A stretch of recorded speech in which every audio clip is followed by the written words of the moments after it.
Welcome back to my garden.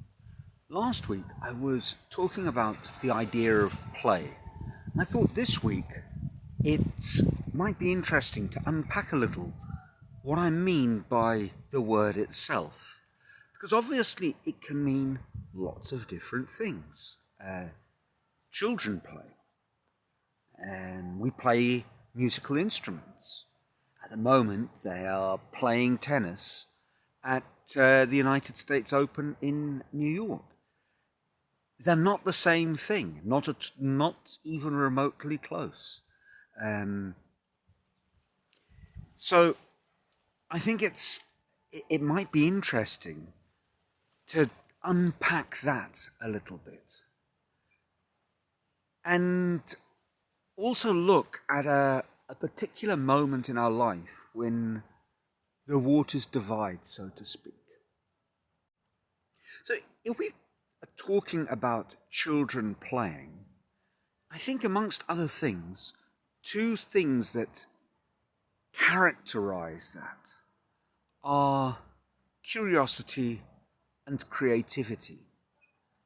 So in that kind of world, children are examining things, ideas, relationships, themselves. They're finding out about what happens if you do this, what are the consequences. They are role playing. A lot of child play is a form where they take on a particular persona and improvise around it. And a lot of that kind of play builds into it very, very complex rules and operating principles. I remember seeing a report once of some research that I think they did in, maybe it was Germany. And they took these young children, they were looking at the sort of, the beginning of the phone computer generation, and how children had become completely sucked into that world, that sort of media-driven world. And they pulled some children, perhaps they were around about 11 or 12, I can't really remember, but I have a feeling that what I'm telling you is more than just the gist of things. So they pulled these sort of 11 and 12-year-olds out into the experiment, and they were given a period of time where they had no recourse to these technological devices. And I can't remember how far back, whether it might have been television, it might have been computers or smartphones, who knows. But it was that kind of immersive technological world. And at the beginning, the children were very, very, very frustrated. Did I say very? Well, they were. And all they'd been given as replacements were bits of wood. And so they grumbled and railed against the world, perhaps through a tantrum or two. But then after a while, the researchers observed a very interesting thing. They started to make up a game using these very rudimentary objects that they had at their disposal. And very quickly the game developed in complexity, in symbolism, and they became lost in their world. And so I think that characterizes a key element of children's play. It's incredibly, phenomenally rich in creativity. I mean, as teachers, we see that, and if one thinks of an obvious kind of area, young children, give them a piece of paper and a bunch of crayons, and they will just entertain themselves drawing things, and sometimes they will be drawings that are I suppose, where the image is all important, and sometimes the drawing will just be a means of expressing something else. It may take on a myriad of different forms, but they will immerse themselves in that world and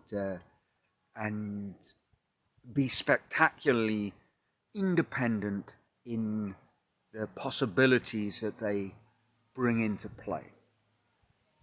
Now, if we contrast that kind of child's play with the play of much older children, adults, the creativity and the curiosity that drives that is replaced with very often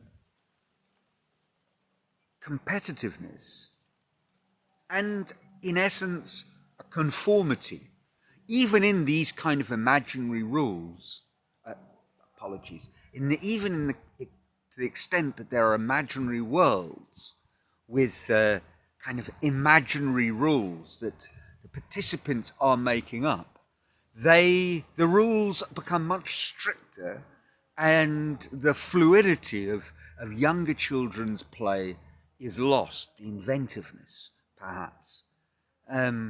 That's not to say that it isn't purposeful, that there isn't still elements of creativity, that it isn't important.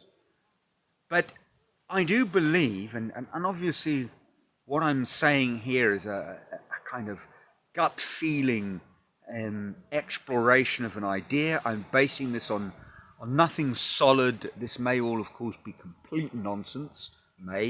You will be saying, probably is, Neil. But it's just a feeling that I have that there's a point when our play goes from being kind of driven by curiosity and creative in its expression to becoming driven by competitiveness and conformist in its expression. And perhaps a kind of tipping point in that process is something that I will use an expression that I heard on a wonderful documentary called Slow Mo. Slow Mo is a documentary. I'll try and remember to attach it in the description below. I think I've probably referenced it before. It's about an amazing man, a neuroscience, psychiatric kind of guy who has a change in later life and basically drops out of that kind of world and lives in a small studio apartment in San Diego and spends his day online skating. And he's called Slow-Mo because he has developed this incredible way of skating in an elegant, gliding sort of fashion. It's a fascinating video, and I think, well, I've watched it literally dozens of times, and there's a lot in it, and it's I find it very, very interesting. And he talks about a pivotal moment when we change in life, when what drives us and our ambitions or our motivations shift. And he sort of points to around about 12, the kind of beginning of puberty, which he calls the end of the idealistic years. I love that phrase. And I think in terms of play, there is this point where our play goes from being carefree, uninhibited, to much more self-conscious. And it is tied in very much with that shift in our personal development, where we go from being children to adults. And one could no doubt explain this in all sorts of biological, evolutionary advantage kinds of ways, about our primitive drives. We could also think about all of this as being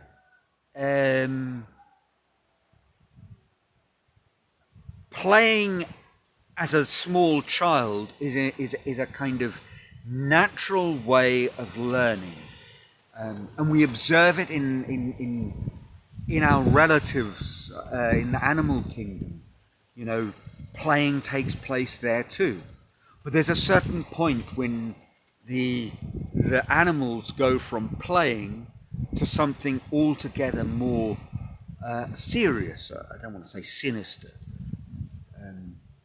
Animals hunting or fighting, nothing sinister. It's what they do.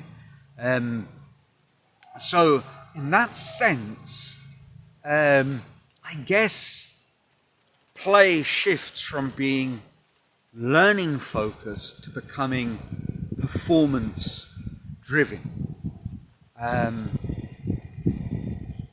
But we are, as a species, what makes us truly remarkable is this degree of self-awareness and the possibility of self-reflection, that we can be both, if not simultaneously, during the same period of our life.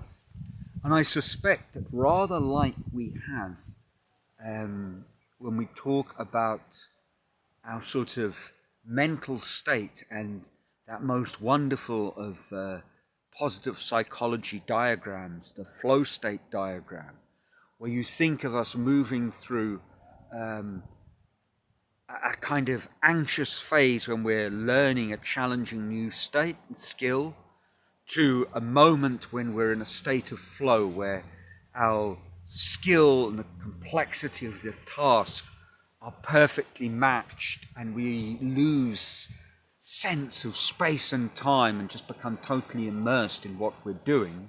And then eventually our skill overtakes the challenge of the task, and it becomes comfortable and ultimately boring, and we need to learn something new. And I think this kind of progression through different mental states that Csikszentmihalyi talks about when he describes this flow state diagram.